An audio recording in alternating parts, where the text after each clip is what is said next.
দেয়নি, বলছে 2 বছর পরে দিব। কিন্তু এরকম যে করবে এটা আসলে আমাদের ধারণা ছিল না। আমরা তো সরল বিশ্বাসে, একটা মানুষ মারা যাচ্ছে, তাকে বাঁচায় একটা জীবন সঙ্গী করছে, আমরা চাইছি যে সে ভালো থাকবে, আমার সাথে থাকলে বরং ভালো থাকতো। আমরা মার্কেটিংয়ে অনেক ভালো। এই যে এ পর্যন্ত আসছে, গুলশান বনানী যাচ্ছে, এটাও কিন্তু আমার করা। আপনি জানেন না যে মুন্না খানের সাথে যেতে সে ফটো সেশন করছে, ফটো সেশন কিন্তু বলছে মাগনা না। দেখবেন যে সে চুরি টুরি খুলছে, 2 ভরি ওর জন্য ওটা কিন্তু মুন্না খান দিছে। সে টাকা ছাড়া কোনোদিনও মাগনা কাজ করে না। কিন্তু আমি তারপরে বলছি যে সে নতুন হিরো, তাকে একটা ভাইরাল করছে। তার প্ল্যান ছিল যে সে বিয়ে করছে, মানুষ এটা বুঝবে। আর তার মূল প্ল্যান ছিল যে হিজাব খোলার যে রহস্য, এটা কিন্তু আসলে প্ল্যানিং ছিল যে হিজাব করলে সে কাজ পাচ্ছিল না, হিজাব খুললে কিভাবে আসতে হবে ওইটা কিন্তু আসলে করে প্ল্যানিং। হিজাব খোলার প্ল্যানিং ছিল হচ্ছে মুন্না খান। আচ্ছা, আমরা একটু আসি আকাশ খান। আকাশ কি আপনি বলছিলেন যে বিয়ে করছেন, আপনার বিয়ে করার কোনো স্ট্রং প্রমাণ আছে আপনার কাছে? হ্যাঁ, ও তো না, আমি যে কাবির নামে সিগনেচার করছি ওটা হচ্ছে আমার ছোট বোনের কাছে কিন্তু পাঠিয়েছে। ছোট বোন লিখছে যে শুভকামনা তোমাদের নতুন দাম্পত্য জীবন। ওখানে যে ছবিটা আমার মোবাইলে আছে, আমি শুধু একটা পাইছি, আমি যে সিগনেচার করছি, আমি পোস্ট করেছি আমার ওয়ালে, ওটা কিন্তু আপনি দেখতে পারবেন। না, আপনি বলছেন, আমাদেরকে বলছিলেন যে ব্যক্তিগতভাবে যে আপনি কোর্ট ম্যারেজ করেছেন, সেখান থেকে একটা কপি আপনার কাছে থাকার কথা।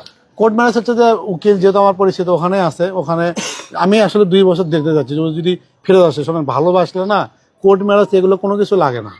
আমি যদি আপনাকে ভালোবাসি, আপনি যদি আমাকে ভালোবাসেন, এটা কোর্ট ম্যারেজ আমি কি করব? 2 বছর আগে আপনি এখন সংবাদ সম্মেলন করতেন। কারণ হচ্ছে জানেন, সে হচ্ছে পরিমণি তাকে হচ্ছে ট্রমাটাইজ করছে যে আকাশ নিমিত ভালো ছিল না, ওর সাথে থাকিস না। বিভিন্ন সাংবাদিক তার কান পড়া দিচ্ছে, আকাশ নিমিত ভালো না, যে কোনো সময় পোল্টি মারবে। এই ধরনের এগুলো কথায় আমি আসলে বিগড়ে গেছি, যেটা বলা হয়। আমি তো পোল্ট্রি মারবো, ছেলেরা পোল্ট্রি মারে, এখন আর ওই যুগ নাই। ঠিক আছে, কারণ হচ্ছে যে এরকম একটা বছর চোদ্দ গেলে হাজার বছর চোদ্দ আসবে। আমাকে দেখেও বোঝেন না, শাকিব খানের পরে যদি কেউ থাকে সেটা আমি, সাংবাদিকতা সেটা হচ্ছে আমি। ওই কে পোল্ট্রি মারবে কে না পারে সেটা আমি যখন বাধ্য হয়েছে, আমাকে দেখে নেবে বাল ফালাস, ওই যে বাসা চেঞ্জ করে যাত্রা বেরিয়ে যাচ্ছে, আমি যদি তার পিছনে লাগি, ও দিনেও খেতে পারবে না, রাতেও খেতে পারবে না। আমার সম্বন্ধে আইডিয়া নেই ওর। আমি হুমকি দেবো কি? আমার সে বউ, লিগালি বউ। আমি যদি এখনো বলি যে আমার সাথে থাকতে হবে, আমার সাথে সংসার করতে হবে, ও বাধ্য।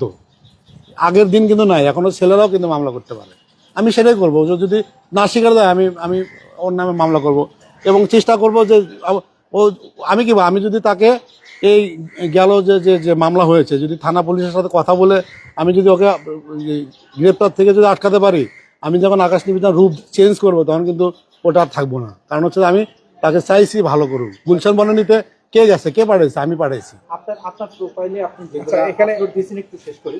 সেখানে দেখা গেছে যে আপনার বাসার বাজার পর্যন্ত সে করে দিচ্ছে, এই ধরনের কথা বলে। মানে আমি একটা কথা বলি, গত 2 মাসে যে করছে, আমি কিন্তু কখনো বাজার করি না। আমার বাজার করে ছোট বোন। আমার সাথে হচ্ছে কি, ছোট বোনের আমি টাকা দিয়ে দিই, বাসা ভাড়া টাকা ও দেয়। আমার যে বাসা ভাড়া সেটা তো অন্তত আপনি জানেন, ওখানে আমাদের এক সিনিয়র সাংবাদিক কিন্তু 3 তলায় থাকে, রাইট অর রং, তাকে জিজ্ঞেস করে বাজার কে করে দিবে বলো? আমার আম্মু বাজার